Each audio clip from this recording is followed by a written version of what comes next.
Mari kita akan merenungkan satu bagian firman Tuhan pagi hari ini yang saya beri judul pengharapan tidak mengecewakan. Berapa banyak yang sering atau pernah lah, jangan sering, pernah kecewa dalam hidupnya? Banyak ya, pasti sebagai manusia. Tapi apa yang firman Tuhan mau katakan pagi hari ini akan menuntun jalan-jalan kita. Bagaimana menghadapi kekecewaan dan ketidakpastian. Mari kita sebelumnya teduhkan hati, kita tunduk kepala, kita berdoa. Pagi hari yang baik kami bersyukur, kami ada dalam keadaan yang sangat baik berkumpul di tempat ini Tuhan. Kami memuji, menyembah Tuhan, merasakan kebaikan Tuhan. Pagi hari ini waktu yang baik, waktu yang indah, kami duduk sebagai murid, telinga yang mendengar tuntunan Tuhan, apa yang Tuhan mau lakukan dalam hidup kami. Kami percaya di dalam Kristus tidak ada yang kebetulan. Pagi hari ini berbicaralah karena Tuhan yang bisa. Sembunyikan hamba-Mu di balik salib-Mu. Tuhan yang berbicara, hamba-Mu semakin kecil, Engkau semakin nyata. Demi nama Yesus Kristus kami berdoa. Amin, amin. Teks kita pagi hari ini saya ambilkan dari Roma 5 ayat yang ke-5. Roma pasal yang ke-5 ayat yang ke-5 dikatakan, dan pengharapan tidak mengecewakan karena kasih Allah telah dicurahkan dalam hati kita oleh Roh Kudus yang telah dikaruniakan kepada kita. Minggu yang lalu saya ketemu dengan seorang pendeta hamba Tuhan yang sudah melayani Tuhan hampir 20 tahun di satu kota. Tapi ternyata saya temukan 1 tahun terakhir ternyata dia baru login ke agama kepercayaan sebelah. Bayangkan hampir 20 tahun jadi pendeta dan melayani. Dan waktu saya mendengarkan ceritanya, dia lagi berkobar-kobar tuh. Lagi kalau bahasa saya kan cinta mula-mula. Lagi suka sembahyang, melakukan ritual di agama yang baru. Hampir 3 jam saya dengar ceritanya. Runut lengkap, ingatannya masih kuat. Tapi kemudian saya menangkap, saya tahu kenapa dia meninggalkan Tuhan. Karena faktor utamanya dia hijrah gitu ya ke sebelah karena kekecewaan terhadap gereja dan otoritas rohani. Waktu saya dengarkan ada kalimat-kalimat kekecewaan yang diliputi sama kemarahan. Sampai dia bilang seperti ini, kenapa ya saya kok diginikan? Kenapa ya? Apa enggak lihat pelayanan dan pengorbanan saya? Kecewanya besar sekali. Dan hari ini kita semua, saya dan saudara, mendengar, membaca, melihat kekecewaan ini bukan cuma satu orang yang saya bilang tadi. Ada begitu banyak cerita kecewa dan putus asa di sekitar kita. Tadi pastor katakan Indonesia, dunia tidak sedang baik-baik saja. Dan mungkin ada juga di ruangan ini. Yang merasa hari ini dihimpit sama harga barang yang tambah mahal, inflasi. Saya ketemu anak SMA yang baru lulus SMA, kemudian pakai bahasa yang keren. Saya gap year dulu kok. Wah, gap year apa? Kan udah mulai agak milenial ya. Browsing gap year itu apa? Oh, ternyata gap year itu enggak kuliah dulu. Bahasanya keren, tapi waktu saya tanya kenapa gap year? Enggak ada duit, enggak ada biaya. Bisnis hari ini enggak gampang, enggak mudah. Hari ini makin banyak orang yang burn out, stres, depresi, punya kecenderungan untuk bunuh diri. Karena bunuh diri itu bagi orang beberapa yang depresi, penuh tekanan itu cara yang paling gampang ya, paling cepat, shortcut. Ada yang terlilit hutang, pinjol, yang gulung terus bukan zaman dulu lagi gali lubang tutup lubang. Ini tingkat lilitan hutangnya itu sudah sampai seperti lingkaran setan yang makin besar. Ada relasi dengan pasangan, dengan anak, dengan keluarga yang enggak jadi lebih baik di tengah kecanggihan teknologi hari ini.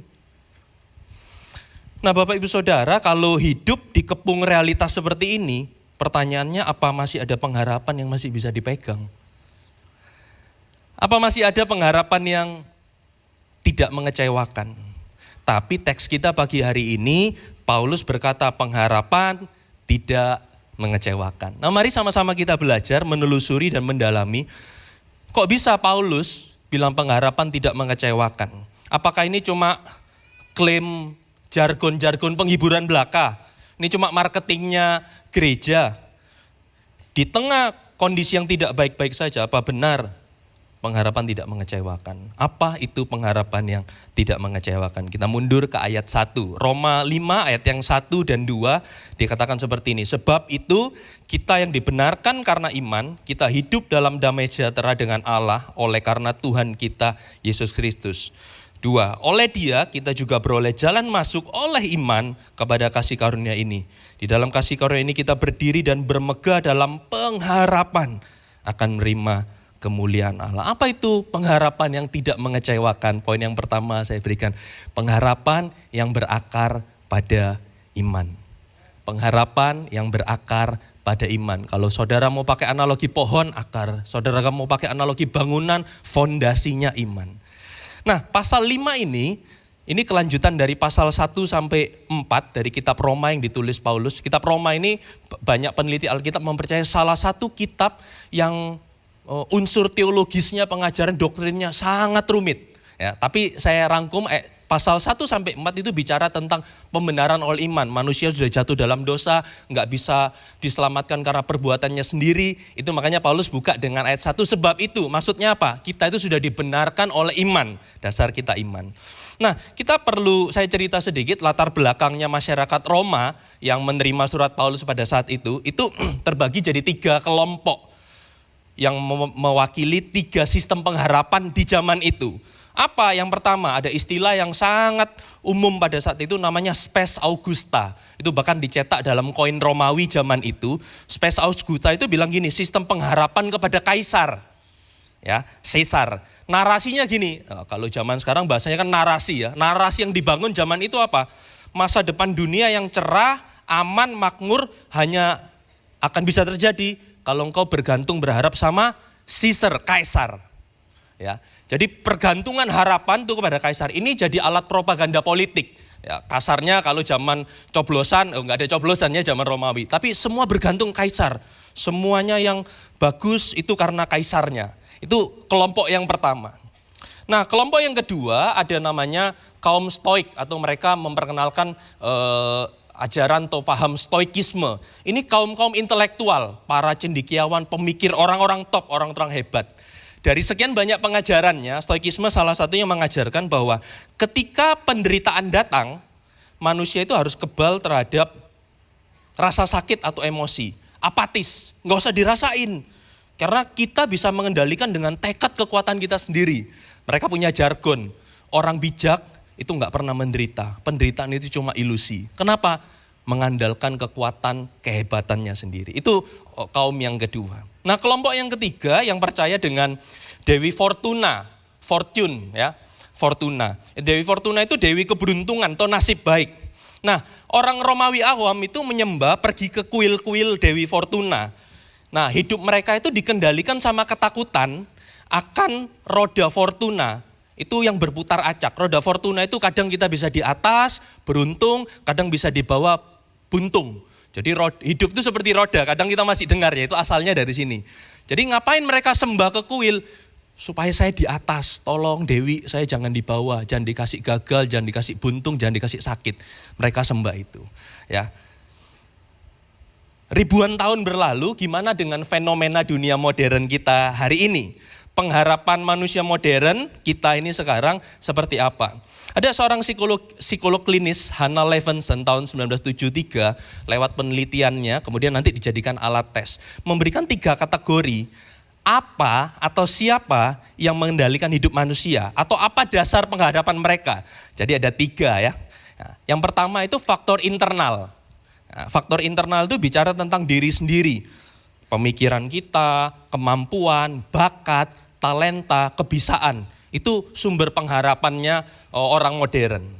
Yang kedua, P, powerful others. Itu orang lain yang kuat, orang lain yang berkuasa. Andalan kita siapa manusia modern?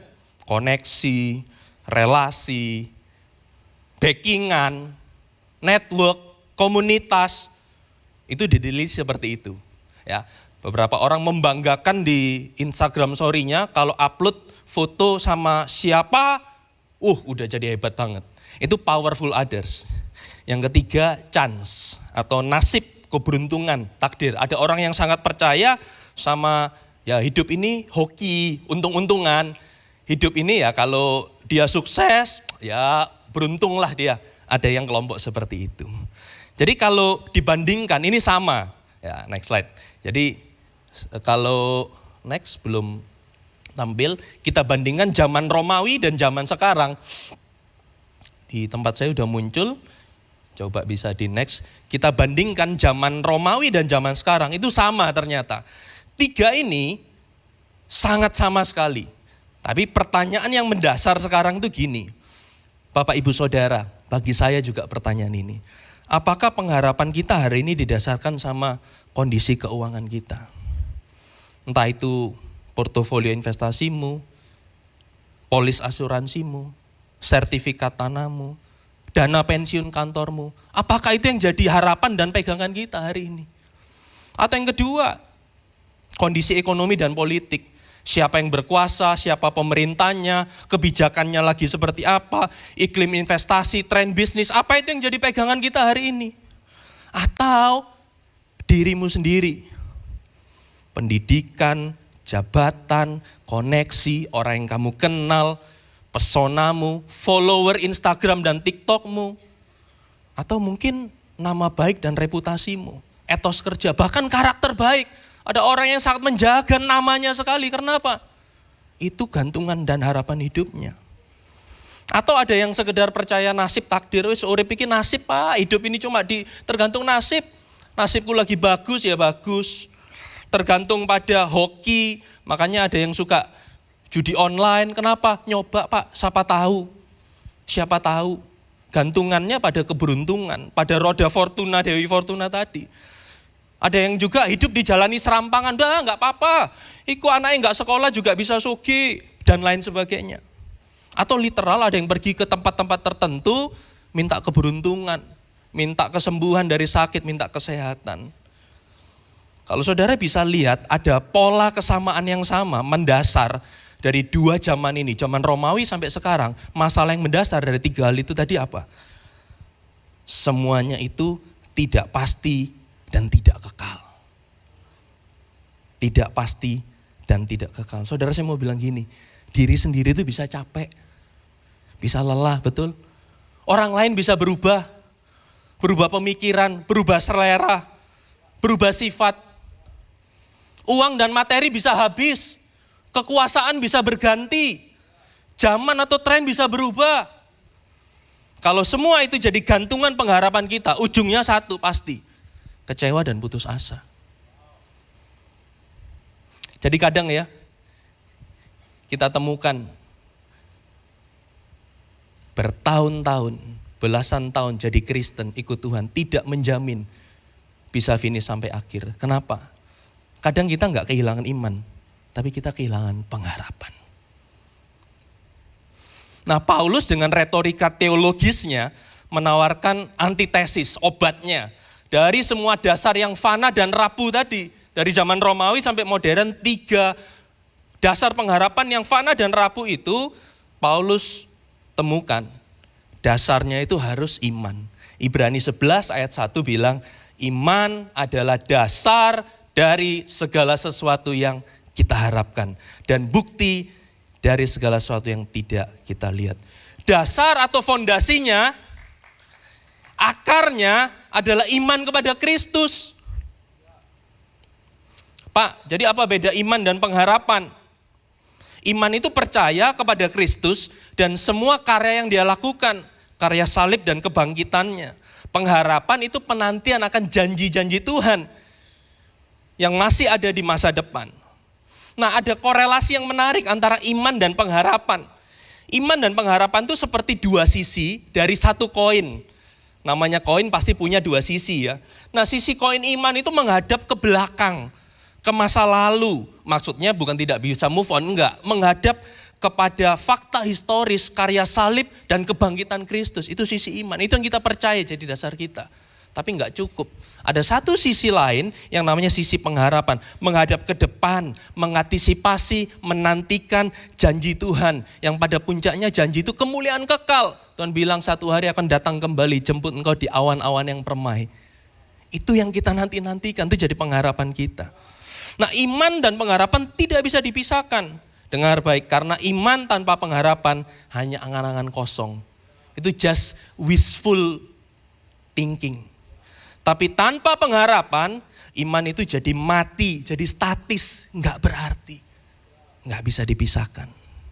John Calvin merumuskan dengan sangat indah. Dia bilang seperti ini, hope is nothing else than expectation of those things which faith has believed. Faith is the root, hope is the stem which grows out of this root. Pengharapan tidak lain adalah penantian akan hal-hal yang telah dipercayai iman. Iman adalah akar, sedangkan pengharapan itu batang yang tumbuh dari akar itu. Kita butuh keduanya. Dasar pengharapan kita adalah iman kepada fakta historis. Saudara dengar baik ini. Dasar pengharapan kita itu bukan isapan jempol, bukan. Dasar pengharapan kita itu iman kepada seorang pribadi yang namanya Yesus Kristus yang 2000 tahun yang telah lewat berinkarnasi jadi manusia, hidup dan melayani di bumi, kemudian disalib, mati dan dibangkitkan. Dan seluruh rangkaian kehidupan Yesus ini, saya bilang tadi bukan dongeng atau isapan jempol. Ini fakta sejarah. Alkitab itu bukan sekedar buku iman dan buku teologis, itu buku sejarah. Saya mau bilang gini, tidak ada satu pribadi pun di sepanjang sejarah manusia yang karena pribadi ini, zaman itu terbelah. Before Christ dan setelah Kristus, tidak ada. Itu fakta historis dan tidak perlu diperdebatkan. Ada satu teolog yang terkenal, saya suka ngikutin. Dia bilang, kalau menjawab ketuhanan Kristus, Kristus itu benar atau enggak perlu pakai Alkitab, pakai buku sejarah cukup.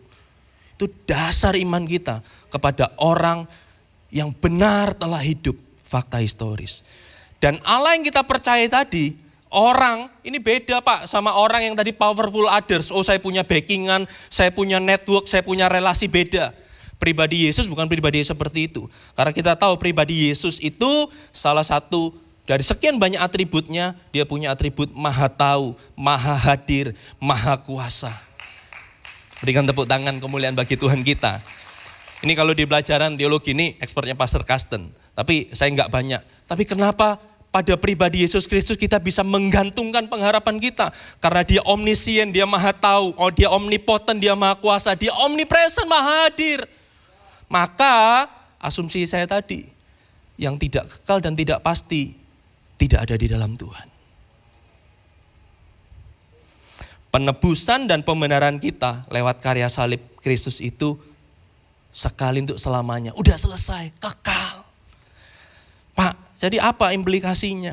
Dampaknya, orang yang dasarnya kuat kepada iman. Orang itu enggak tinggal lagi dalam kekhawatiran. Bisa khawatir tapi tidak tinggal dalam kekhawatiran. Orang itu bisa tenang. Bisa percaya diri, enggak mudah goyah. Saya punya guyonan di rumah dengan istri dan keluarga istri. Kalau lagi panik gitu, ya kita kadang-kadang banyak hal ya yang tiba-tiba kita nggak lihat, tiba-tiba terjadi buat kita panik. Guyonan kita di rumah, Ustaz, tenang oh, tenang. Betul? Karena apa? Karena dasar iman kita kepada Kristus. Jadi sekarang ya, jangan lagi pakai istilah good luck ya. Atau wish me luck ya, bukan rokok ya wish me luck ya, semoga saya beruntung gitu ya. Enggak, jangan gitu. Ganti sama yang dasarnya kuat apa? God bless you. Immanuel, SDG, Soli Deo Gloria. Karena apa? Dasar kita kuat. Saya sering waktu tidur, sebelum tidur, ya, selalu sempatkan waktu baca renungan, doa sama anak-anak saya. Saya ini suka, karena sudah umur ya, suka jokes bapak-bapak, anak saya sudah mulai ikut gitu, jokes bapak-bapak. Satu kali dia nanya gini, Pak, roh apa yang paling manis? Coba, kalau saudara bisa jawab, saya traktir Indomie nanti. Roh apa yang paling manis? Nggak ada yang bisa, saya pun nggak bisa, sebel banget gitu. Dia lihat muka saya nggak bisa jawab, sebel banget. Dia bilang roh yang paling manis itu rohani. Honey, madu, manis kan? Nah, untung nggak keluar Indomie. Ya, tapi itu intronya, dia cerita gini. Kemudian dia bikin joke sendiri. Pak tahu nggak? What do you call people that always good and good? Maksudnya gimana? Orang Pak, kalau yang terjadi itu baik, happy. Kamu sebut orang itu apa? Nggak bisa jawab. Dia sebut gini, it called boring. Itu percakapan sebelum tidur. Tapi buat saya tertegun. Kadang ya, kita gak bisa bersyukur. Sehingga saudara bisa bayangkan, kalau hidupmu lurus, lempeng, happy, boring. Tapi jangan pernah khawatir. Ada badai, ada goncangan. Orang yang berharap pada Kristus tidak hidup tanpa masalah. Tapi tidak lagi hidup tanpa kepastian. Amin. Badai boleh datang, masalah boleh datang. Tapi kita punya pegangan yang pasti. Saudara, ketika semuanya tidak pasti, pegang Yesus. Ketika semuanya tidak pasti, pegang. Sekali lagi, ketika semuanya tidak pasti, pegang Yesus. Amin. Amin. Jadi yang pertama, pengharapan yang tidak mengecewakan itu pengharapan yang berakar kuat pada Kristus. Kalau dasarnya sudah kokoh, enggak perlu khawatir lagi. Kalau dasarnya sudah kokoh, enggak perlu kecewa lagi. Ya seandainya kita diselamatkan, kemudian langsung masuk surga, kita enggak perlu pengharapan, betul ya? Contoh, hari ini saya bertobat, didoai pendeta, doa keselamatan. Saya terima Yesus sebagai Tuhan dan Juru Selamat. Paling benar sebenarnya masuk surga langsung. Dan tidak perlu pengharapan. Tapi kenapa kita masih perlu pengharapan? Karena kita masih hidup di dalam dunia ini. Enggak langsung ada di sorga. Makanya ada ketegangan yang sering disebut already but not yet. Kita itu masih hidup di masa transisi menantikan sorga yang kekal. Makanya di mimbar ini sering dibilang selamat itu sekali. Bertobat tiap hari. Kenapa? Karena belum di sorga. Kalau udah di sorga tidak perlu bertobat lagi. Problemnya kita udah selamat, tapi kita masih hidup di dalam dunia ini melakukan perjalanan. Makanya kita perlu bertobat tiap hari. Kita masih hidup di dalam masa transisi. Di dalam Kristus keselamatan itu udah pasti. Cuma masih nunggu, betul ya? Makanya ibu-ibu yang suka check out yang orange itu ya. Ini ringtone paling happening sebenarnya sekarang. Shopee, nah itu ya. Itu, wah kalau keluar itu ibu-ibu happy. Ibu-ibu sudah check out, sudah bayar. Itu udah kayak punyanya dia, betul ya. Tapi itu udah terima barangnya belum? Belum. Masih perjalanan. Tapi udah kayak beli. Udah bilang sama temannya, aku wis tuku iki. Iki loh lipstick sing iki. Wah segitulah, gak paham saya dunia itu ya. Itu selain teologi dunia yang paling sulit dimengerti. Kenapa perlu lipstick warna ini, dan ini? Nah itu paham, enggak paham gitu ya. Tapi itu already but not yet. Sudah beli, sudah kayak punyanya, tapi belum nyampe. Tapi kok percaya? Ada buktinya. Bukti resinya, betul ya. Pengharapan iman kita kepada Kristus juga seperti itu. Saudara belum di sorga. Tapi kita pegang buktinya. Karya salib, penebusan Kristus yang jadi buktinya bagi kita. Ya. Kita sudah ditebus, tapi kita belum sempurna. Belum menerima kemuliaan Allah yang penuh. Bahkan masih hidup di dalam dunia ini yang bisa sakit, bisa banyak masalah, bisa banyak konflik. Jadi gimana untuk hidup di masa transisi ini sampai menantikan Tuhan datang? Mari melihat ayat 3 dan ayat yang keempat. Roma 5 bagian ayat ketiga dan keempat. Dan bukan hanya itu saja, kita malah bermegah bahwa dalam kesengsaraan kita, karena kita tahu bahwa kesengsaraan itu menimbulkan ketekunan, dan ketekunan menimbulkan tahan uji, dan tahan uji menimbulkan pengharapan. Ini unik nih, Paulus bilang bermegah, sombong, flexing. Yang diflexingkan kok kesengsaraan. Poin yang kedua, pengharapan yang tidak mengecewakan itu pengharapan yang ditempa dalam penderitaan. Penderitaan ini sama, terjemahan lain dari kesengsaraan. Paulus memberikan satu rumus. Sebuah rantai proses yang harus kita jalani dalam kehidupan kita masa tunggu. Masa tunggu kita sekarang. Di masa not yet kita sekarang. Urutannya jelas sih bilang Paulus. Penderitaan, ketekunan, tahan uji, pengharapan. Bisa ulang sama-sama saya ya. Penderitaan, ketekunan, tahan uji, pengharapan. Itu urutannya, ini rumus. Paulus ini sang retoris unggul membungkus penderitaan dengan saya bilang tadi kata bermegah. Kenapa? Ini kita bedah 4 kata ini. Yang pertama kesengsaraan atau penderitaan. Itu suffering bahasa Inggrisnya. Ini bahasa aslinya tilipsis. Pak ini bukan gaya-gayaan pakai bahasa asli, bukan. Karena problemnya Alkitab kita itu tidak ditulis dalam bahasa Indonesia. Jaraknya ribuan tahun dari kita lahir. Jadi paling benar untuk ngerti maksudnya kita ambil bahasa aslinya. Bukan untuk keren-keren, enggak. Tapi untuk kita coba ngerti maksudnya apa. Nah, tilipsis itu kata kerja yang sering dipakai dalam aktivitas memeras anggur di tempat pengirikan. Anggur atau buah zaitun. Diperas itu ditilipsis sehingga sarinya bisa keluar. Kadang-kadang di beberapa tempat menggunakan batu yang besar dan keras untuk memeras, untuk menghantam anggur yang lembek itu.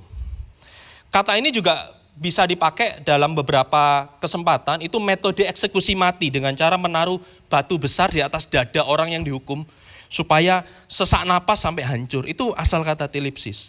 Jadi terjemahannya apa? Tilipsis itu kesengsaraan, penderitaan itu bicara tentang tekanan hidup, krisis, kehancuran, penderitaan, kesukaran hidup. Yang hari-hari ini mungkin beberapa di antara kita juga ngalamin. Di sini Paulus mengakui bahwa penderitaan itu nyata, bukan ilusi. Makanya dia pakai kata tilipsis. Itu bayangin seperti batu hantam buah anggur. Seperti itu.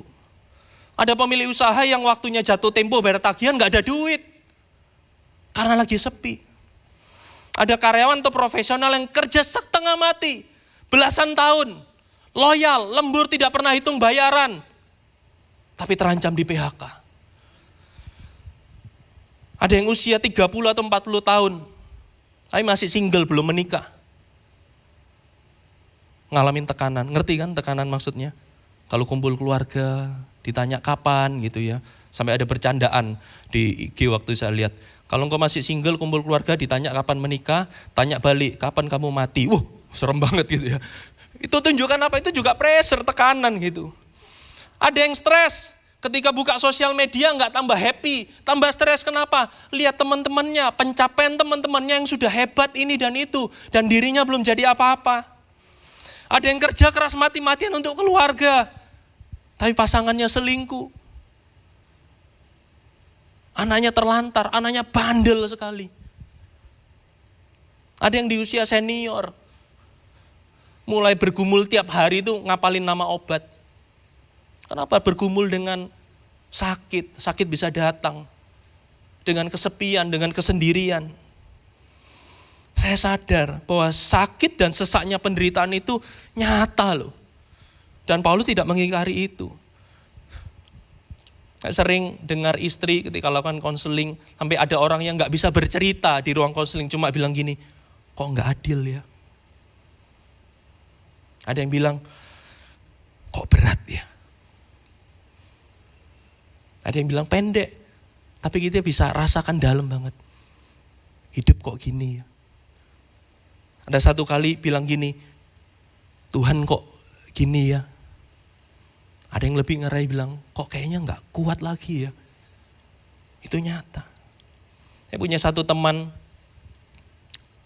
saya bertumbuh sama dia, usianya cuma 4-5 tahun di atas saya. Salah satu orang yang sama-sama saya belajar melayani ketika masa remaja. Ini anak luar biasa banget, bukan dari keluarga yang biasa banget, sederhana. Dia tiap pulang sekolah dulu SMA, pulang ke gereja, pinjem pianonya gereja latihan bertahun-tahun dan tidak pernah les, tidak pernah yang proper, tapi jadi salah satu pemain musik, pelayan Tuhan, pemain keyboard yang paling bertalenta di hidup Tuhan yang pernah saya kenal. 4 tahun yang lalu Tuhan izinkan, tuh ngelayani Tuhan luar biasa. Jadi pulang sekolah main ngelayani, ada PA, ada ibadah sektor, dia layani luar biasa. Profesinya juga ngajar pelajaran sekolah, juga ngajar musik, passionnya melayani Tuhan. 4-5 tahun yang lalu Tuhan izinkan dia alami serangan stroke. Ada mujizat, sempat gak tertolong, hampir lewat, tapi Tuhan buat mujizat tolong, tapi jadi lumpuh, ngomong gak jelas, main musik yang selama ini hidupnya tiap minggu itu bisa main 1 hari minggu, bisa 4-5 kali layani Tuhan, tapi gak bisa stop. Tapi saya lihat karya Tuhan, pertolongan Tuhan berangsur-angsur pelan tapi pasti belajar fisioterapi. Singkat cerita dalam 2 tahun itu recover full. Dia ini suka main olahraga basket, main basket lagi, mulai ngelesi lagi, mulai pelayanan lagi. Walaupun dia bilang kadang-kadang temponya nggak bisa ngikutin. Kenapa? Karena itu tadi, saraf. Tapi Tuhan pulihkan berangsur-angsur total. Awal tahun lalu serangan stroke yang kedua. Dan dia dipanggil Tuhan pulang. Saya kehilangan. Tapi mungkin beberapa ada dari antara saudara yang mungkin pernah kehilangan yang Tuhan panggil. Kok izinkan terjadi alamin penderitaan seperti ini? Itu kan penderitaan bagi kita. Tapi Paulus bilang tadi, setelah tilipsis jangan berhenti cuma di situ. Dan jangan khawatir dalam penderitaan, Tuhan hadir, Tuhan menyertai. Beberapa minggu yang lalu pastor khotbah tentang dalam api, Tuhan menyertai, Tuhan ada. Hasil dari penderitaan ini itu ketekunan. Ketekunan itu bahasa Inggrisnya perseverance, daya tahan, sabar. Bahasa aslinya itu hupomone. Itu terdiri dari dua kata, hipo dan meno. Hipo itu tinggal, meno itu di bawah. Singkatnya gini, daya tahan, perseverance, ketekunan itu tetap tinggal di bawah beban berat. Bebannya masih ada, tapi memutuskan untuk tetap tinggal. Pak, apa kuat nanggung beban terus? Sampai kapan gini terus? Enggak pecah, enggak meledak, tidak hancur. Saya bilang kalau akarnya kuat, kalau fondasinya kuat, badai boleh datang. Tapi kita akan tetap berdiri. Karena dasar kita bukan kekuatan kita sendiri. Kristus Yesus yang jadi dasar kita. Dan hasil dari ketekunan, kalau tetap stay di situ, maka dibilang ketekunan ini hasilnya tahan uji. Tahan uji itu bukan sekedar tahan uji, itu bahasa aslinya dokime, itu karakter yang tahan uji. Nah dokime ini dipakai dalam istilah logam, peleburan logam, metalurgi. Jadi logam mulia, biasanya emas, itu harus masuk ke tanur peleburan, dilebur, dibakar dengan suhu yang sangat tinggi, sehingga kotoran-kotorannya yang bukan emas, campurannya itu ngapung ke atas, kemudian dibersihkan, kotoran dibuang, diambil sisanya.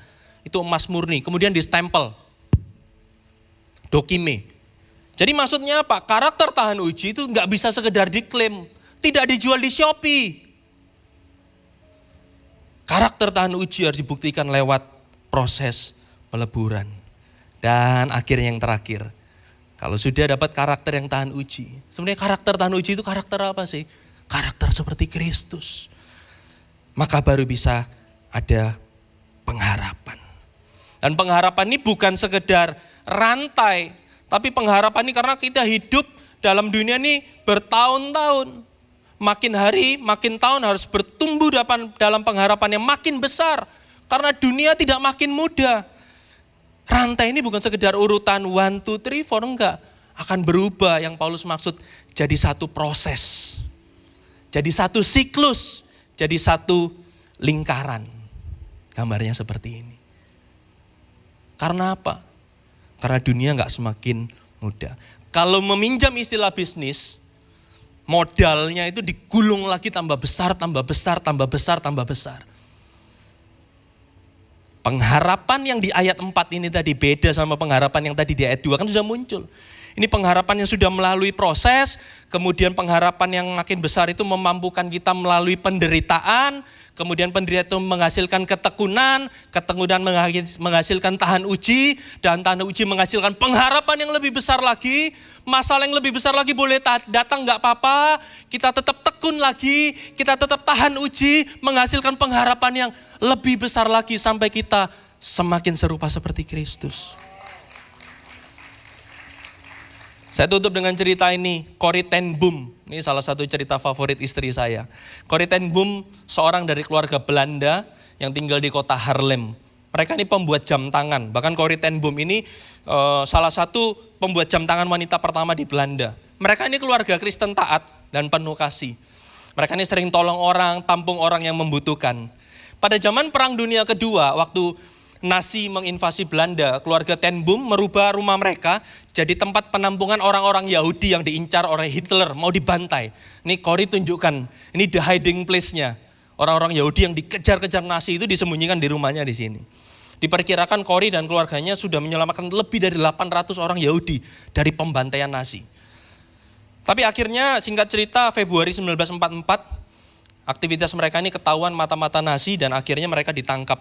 Corrie, saudaranya Betsy, dan ayahnya.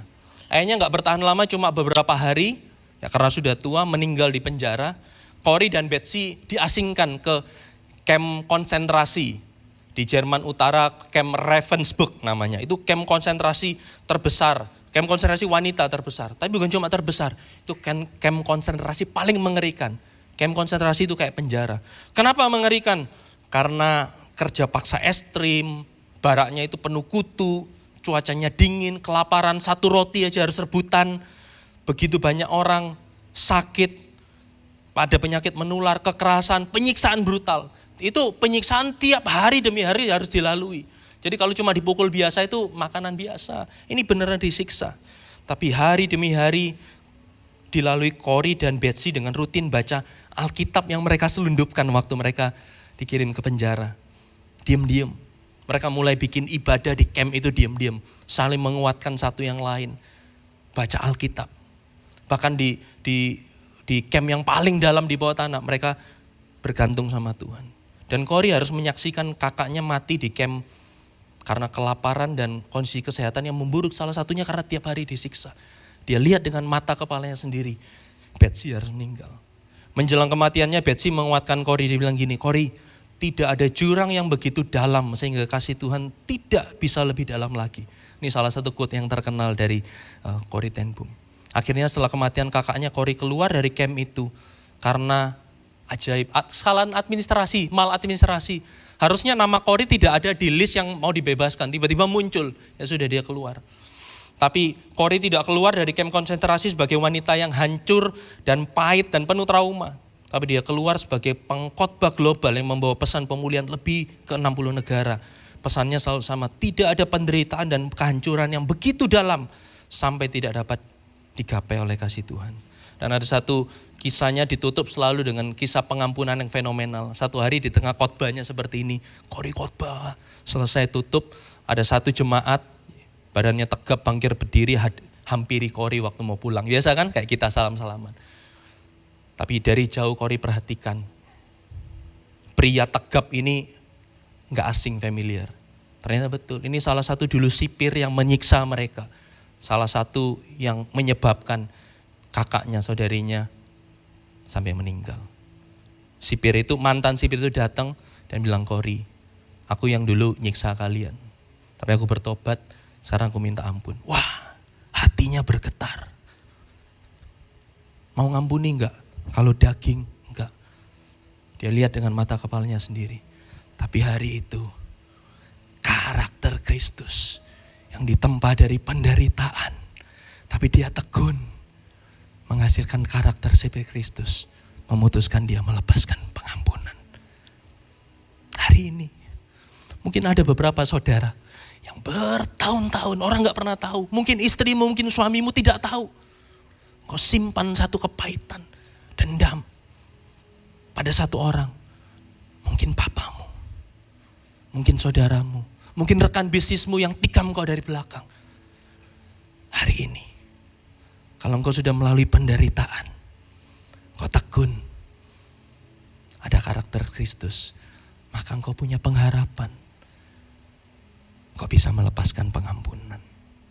Bapak Ibu Saudara, penderitaan diizinkan Tuhan terjadi bukan untuk menghancurkan kita, tapi untuk membentuk kita, memproses kita, memurnikan karakter kita, menguatkan pengharapan kita. 1 Petrus 2 ayat 21, sebab itulah kamu dipanggil karena Kristus pun telah menderita untuk kamu. Kristus juga sudah menderita dan telah meninggalkan teladan bagimu, bagi kita semua supaya kita mengikuti jejaknya. Jadi jangan takut masuk dalam siklus penderitaan ini. Karena Kristus juga sudah melalui. Yesus Kristus sendiri itu enggak ngomong tok. Dia sudah jadi teladan bagi kita ketika dia berproses dalam rantai penderitaan. Yesus menjalani difitnah, disiksa, dicemooh, dikhianati. Tapi dia tetap setia, pikul salib sampai ke atas gunung Golgota.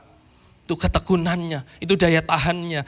Dan karakternya ditunjukkan di atas kayu salib dengan kasih dan pengampunan bagi orang-orang yang menyalibkan dia. Dia jadi teladan kita. Jadi bukan cuma omon-omon, no. Kristus yang kita sembah, yang kita percayakan, yang kita gantungkan hidup kita, itu jadi teladan buat kita. Makanya ini yang Paulus bilang di Filipi 3 ayat 10. Yang ku kendaki ialah mengenal dia dan kuasa kebangkitannya dan persekutuan dalam penderitaannya. Tadi Paulus bilang, aku bermegah dalam penderitaan. Yang dimaksud itu ini. Penderitaan yang sama seperti Kristus. Di mana aku menjadi serupa dengan dia dalam kematiannya. Dan ayat yang kelima. Roma 5 ayat 5. Kita tutup dengan ini tadi. Dan pengharapan tidak mengecewakan. Kenapa saudara?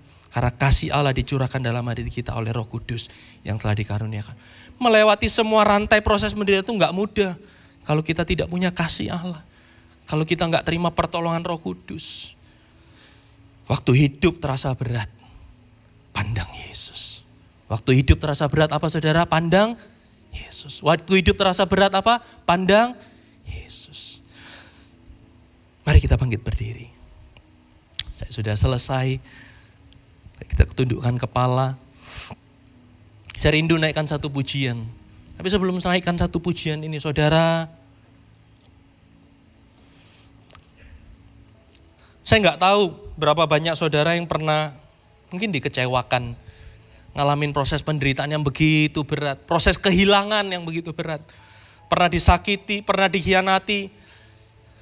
Pernah ditikam dari belakang. Atau ada yang sedang merasa putus asa. Capek dengan semua beban hidup. Dan akhirnya engkau gak berani berharap apa-apa lagi. Gak tahulah. Mungkin engkau ada yang trauma jadi korban PHP ya. Memberi harapan palsu. Tapi hari ini semua katakan dengan iman, dengan kasih karunia Tuhan, dengan pertolongan Roh Kudus. Mari kembali berpengharapan kepada Tuhan Yesus. Karena Tuhan Yesus itu PHP. Pemberi harapan pasti. Amin. Jangan takut lagi. Pengharapan di dalam Kristus tidak mengecewakan. Mari tunduk kepala, naikkan satu pujian ini. Supaya firman ini benar-benar oleh pertolongan Roh Kudus. Jadi rema dalam hidup kita. Makasih Tuhan.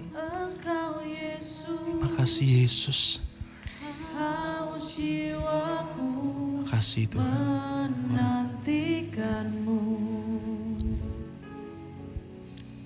Ku percaya kau penuh pengharapanku di dalam-Mu.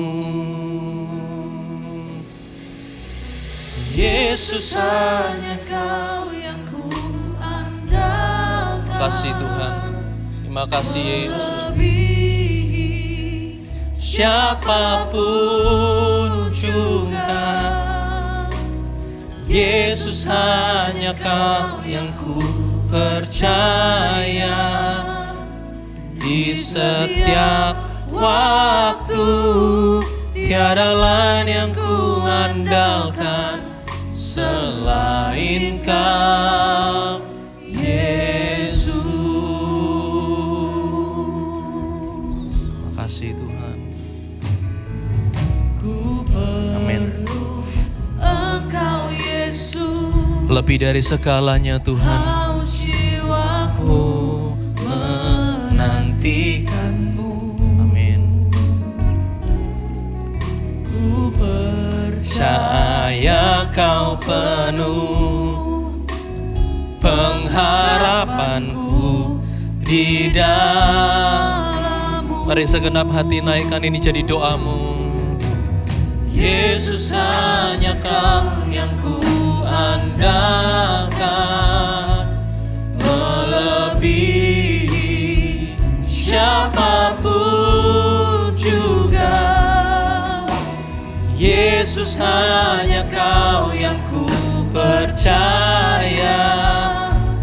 Di setiap waktu tiada lain yang ku andalkan selain Kau. Yesus hanya Kau yang ku andalkan, melebihi siapapun juga. Yesus hanya Kau yang ku percaya. Di setiap waktu tiada lain yang ku andalkan selain Kau, Yesus.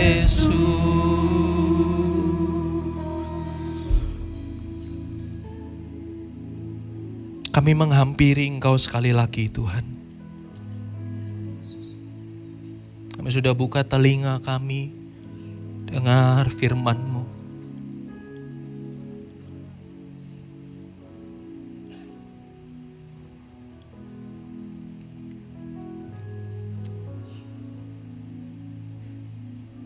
Ada di antara kami yang hilang pengharapan Tuhan. Mungkin kami tetap ke gereja tiap minggu, tapi sudah tidak punya pengharapan jalani hidup. Tapi hari ini bagi Engkau, dimanapun kau duduk, saya nggak tahu. Mungkin kau merasa sedang di ruang gelap, duduk di pojokan, gelap, nggak bisa lihat apa-apa. Gak berani bergerak, gak berani berharap, gak berani melakukan apa-apa. Ada luka, ada trauma, ada kekecewaan, ada ketakutan. Gak bisa lihat ke depan. Hari ini ada Yesus. Hari ini ada Kristus yang bisa memberikan harapan yang pasti, yang kekal, yang tidak mengecewakan. Hamba-Mu terbatas Tuhan, kami semua terbatas. Tapi kami tahu Injil diberitakan, Kristus diberitakan. Engkau sanggup memulihkan, Engkau menjamah, Engkau membangun, Engkau menolong, Engkau menyembuhkan, Engkau membebat yang terluka, yang tidak berpengharapan, yang ketakutan, yang khawatir, yang anxiety, yang tidak bisa tidur. Dijamah Tuhan, ditolong Tuhan. Hanya Yesus, hanya Yesus, hanya Yesus. Kami gak bisa pegang siapa-siapa. Kami mau pegang Tuhan, berakar kuat di dalam Kristus. Hanya Engkau yang kami andalkan. Tolong kami Tuhan, tolong kami. Dalam keterbatasan kami sebagai manusia, kami mau bertahan, berakar kuat dalam iman. Kami mau berproses di tempat, karena Tuhan menyertai kami. Terima kasih Bapa yang baik.